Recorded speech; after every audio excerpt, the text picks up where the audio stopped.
Kapag papasok ang Chinese New Year, inaabangan din ang mga forecast ngayong Year of the Wood Snake. Ano-ano nga ba ang mga pampaswerte at dapat iwasan? Kasama natin ang feng shui expert na si Johnson Chua. Kung Hei Fat Choi. Hi, hello everyone. Yes, Singing Paila, Feng Shui Fat Chai to everyone, and Happy New Year, Chinese New Year to the Wooden Snake. Ayan na po. Kapag narinig natin, Johnson, yung snake, ay mukhang nakakatakot. Pero in general, ano ba ang dala ng wooden snake sa 2025?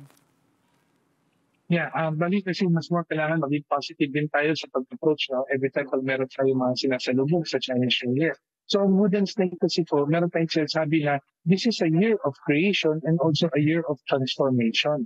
Okay? So pag sinabi natin creation, something ibig sabihin, maraming mga opportunity na pwede mangyari para for the year. Especially this is related to the creativity. Okay? Kaya kung may mga new plans, new targets tayo, new opportunity tayong hinahanap, maybe the energy of the snake, pwede po yan ma-provide sa atin. Although yun nga lang, this year is also a year of transformation, then that means this year marami rin mga changes na pwede mangyari. So pag sinabi natin changes, kasi most likely marami sa atin natatakot tayo pag sisalitang changes.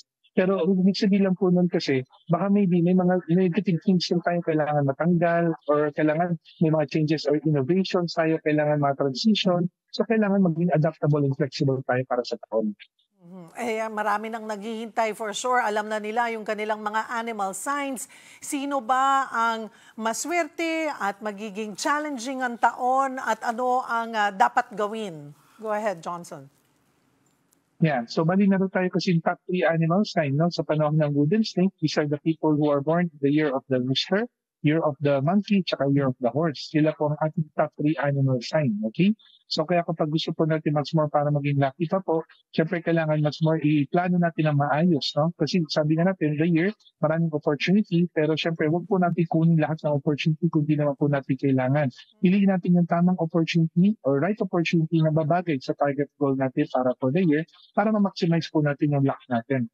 Now, meron din kasi tayong mga challenging animal sign para for the year. These are the people naman who are born in the year of the tiger, year of the rabbit, okay, year of the ox, and also year of the pig, no? So sila naman yung mga dapat medyo mas more mag-ingat for the year. Although sabi ko natin, wala naman talagang malas, okay? Meron tayong tatawag na challenging, okay? But sometimes challenge is also interesting, di ba? Baka sila po yun ay mga transformation na pwede makamtan para for the year. Kaya kailangan tibayan po natin yung ating emotions, positive mindsets, okay? At huwag po tayo mabilis agad magre-react kung ano po mga problems at huwag tayo masyadong impulsive sa mga actions natin. Again, rabbit, pig, and ano yung pang-third? Yeah, an ox. Ox. Okay. Tapos, the rest, nasa gitna lang. Yes, yung the rest naman, nasa gitna. So kung nasa gitna po kayo, so that means may mix of energy lock natin. So sumabay lang tayo sa flow ng energy. Yan, oo. Marano naman medyo magaganda naman din po yung mga other animal signs, no? So like sabihin natin, like sila, year of the rat, year of the dragon, year of the sheep, okay? So medyo productive din po yung taon para sa kanila. Okay, kaya dapat maximize lang din po nila yung mga opportunity nila. Although sabi natin, ba't sila nasa gitna? Kasi dapat maging maingat lang po sila sa trust issues, no? Masalan sa mga manloloko, sa magnanakaw, tsaka mag-ingat tayo sa mga scamming, okay? Masalan na this year is the year of the snake. Although, I'm not saying na snake kasi maraming ahas, baka raw maraming kasi mga manloloko, okay? Hindi naman po ganun. But in a way lang kasi po, this year kasi masyadong malakas yung taon. Pag sa sobrang lakas kasi, may tendency everything becomes too fast at hindi natin makontrol maayos yun. Okay? Kaya we need to be more decisive and be firm sa mga goals natin. Okay? And then other animal signs, also sila tiger, okay, sila dog, okay. So in short, okay din naman po yung year nila, okay, pero yung nga lang po, medyo ingatan po yung emotions din in terms of tension, tsaka party sa health, dapat medyo bantay rin po. Anong oras ba talaga papasok yung Chinese New Year? At katulad ng bagong taon, pag pumapasok ang bagong taon, mga naghahanda rin tayo pag Chinese New Year. Ano yung mga praktikal, mga pwedeng ihanda mamaya? Okay, so far, no, sasalubungin kasi natin mamayang 12 o'clock, no, ang pagpasok po ng January 29, okay, or sa amin po sa Chinese lunar calendar, yung pong aming January 1. Okay? So, diyan po tayo napapasok na po si wooden snake. Okay? Although minsan may mga nababasa tayo na iba sinasabi, spring season is February pa po. Okay? Pero yung lunar calendar na basis natin sa pagpasok po ng wooden snake, mamaya na po natin aantay niyan, no? Sa pagpasok po ng cold midnight. So kung kayo po yung nasa bahay po at sinasalubong niyo po yung ganong energy, meron kasi tayo minsan kasabihan, parang naman yung sa atin sa Filipino practice, like parang medyo noche, no? Naglalagay din po tayo ng mga like yung mga yung prosperity basket, okay, like that, na mga bowl na merong bigas, like that, no? Although parang narinig ko kanina, masyadong mahal po yun. Pwede naman po din tayo gumawa ng mga some of the basic, okay? Oo, so pwede naman tayo sa bowl lang, sa rice, like that. Okay, tapos lagyan natin ng pera, like that, no? And then also, pwede kayo maglagay ng mga fruits, okay? At hindi mo po kailangan ng full fruits, okay? Kahit limang klaseng fruits lang, pwede na po. Okay, because 5 is a symbol of the 5 elements, and the 5 is a symbol of balance, okay, and completeness, parang like that, no? So, limang klaseng frutas na kahit na tig-ilan, pero dapat odd number. So, pwede tig-isa, tig-tatlo, or tig-lima, yan, pwede po yan. Saka wala pong frutas na malas. Lahat po ng fruits.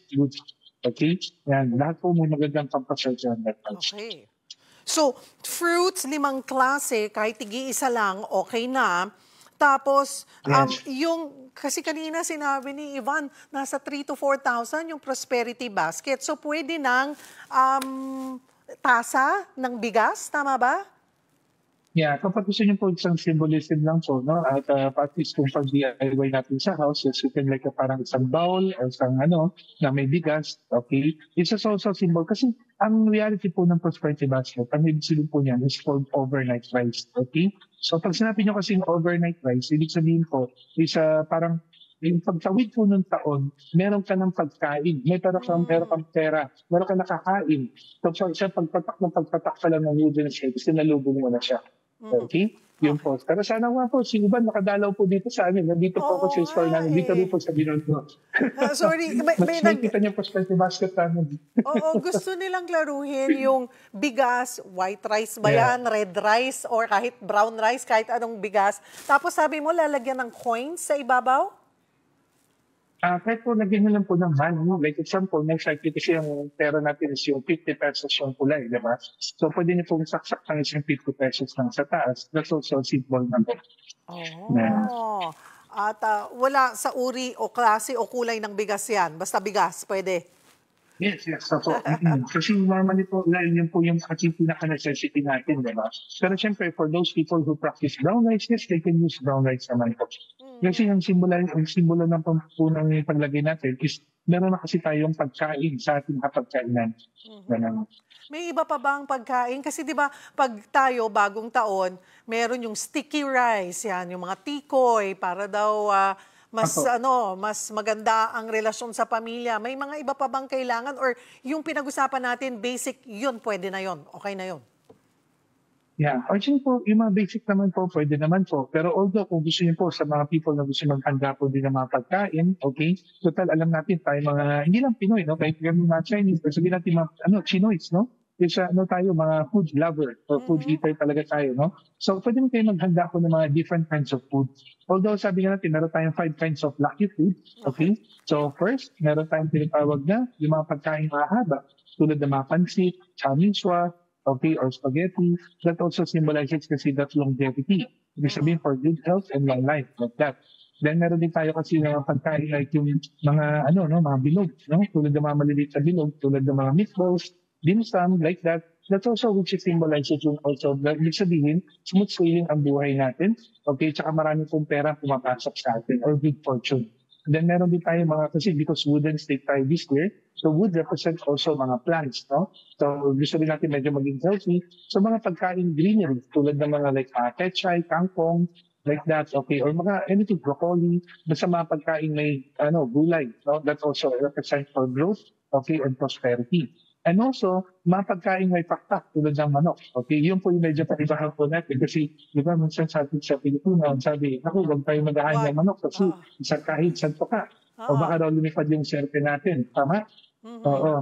Sa atin naman po sa atin sa practice po natin, hindi po. No? Kasi kung kaya mapapansin niyo po pag kayo po kumain ng Chinese laureate, laging merong manok. Okay? because the manok is always a symbol na kung meron man siyang palipad, tignan niyo po yung positive. Baka siya ibalik din po sa atin na mas maraming dalang good news. Okay? Kaya sa amin kasi, ang pakpak is always represent na pag bumukas ang pakpak, yung opportunities niya, lalo pang mas marami ka pang pwede makuha. It's a symbol of success. Ganun. And then the fifth point. Siyempre, kasi hindi po mawawala talaga yan dahil it always represents na anything malagkit at matamis, okay, it's a symbol of harmony and peace together ng ating pamilya. Maraming salamat sa iyong oras and Kung Hei Fat Choi Johnson Chua.